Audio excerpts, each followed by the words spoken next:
For me, trees have always been the most penetrating preachers. I revere them when they live in tribes and families, in forests and groves, and even more, I revere them when they stand alone. They are like lonely persons, not like hermits who have stolen away out of some weakness, but like great solitary men, like Beethoven and Nietzsche. In their highest boughs, the world rustles, their roots rest in infinity. But they do not lose themselves there.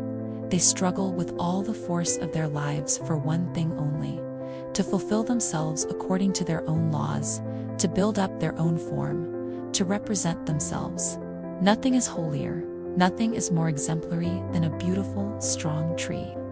When a tree is cut down and reveals its naked death wound to the sun, one can read its whole history in the luminous, inscribed disk of its trunk, in the rings of its years, its scars, all the struggle, all the suffering, all the sickness, all the happiness and prosperity stand truly written. The narrow years and the luxurious years, the attacks withstood, the storms endured. And every young farm boy knows that the hardest and noblest wood has the narrowest rings, that high on the mountains and in continuing danger, the most indestructible, the strongest, the ideal trees grow. Trees are sanctuaries. Whoever knows how to speak to them, whoever knows how to listen to them, can learn the truth. They do not preach learning and precepts, they preach, undeterred by particulars. The ancient law of life, a tree says, a kernel is hidden in me, a spark, a thought. I am life from eternal life. The attempt and the risk that the eternal mother took with me is unique. Unique the form and veins of my skin. Unique the smallest play of leaves in my branches, and the smallest scar on my bark. I was made to form and reveal the eternal in my smallest special detail, a tree says. My strength is trust. I know nothing about my fathers. I know nothing about the 1,000 children that every year spring out of me. I live out the secret of my seed to the very end, and I care for nothing else. I trust that God is in me. I trust that my labor is holy. Out of this trust I live. When we are stricken and cannot bear our lives any longer, then a tree has something to say to us. Be still, look at me. Life is not easy. Life is not difficult. Those are childish thoughts. Let God speak within you, and your thoughts will grow silent. You are anxious because your path leads away from mother and home. But every step and every day lead you back again to the mother. Home is neither here nor there. Home is within you, or home is nowhere at all.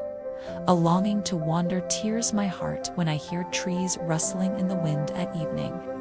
If one listens to them silently for a long time, this longing reveals its kernel, its meaning.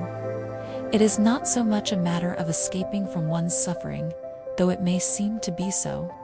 It is a longing for home, for a memory of the mother, for new metaphors for life.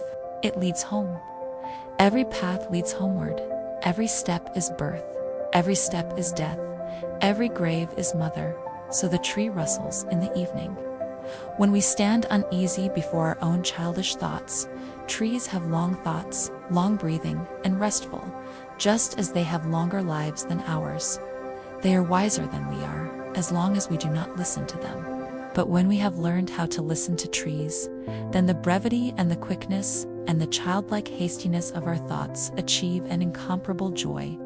Whoever has learned how to listen to trees no longer wants to be a tree.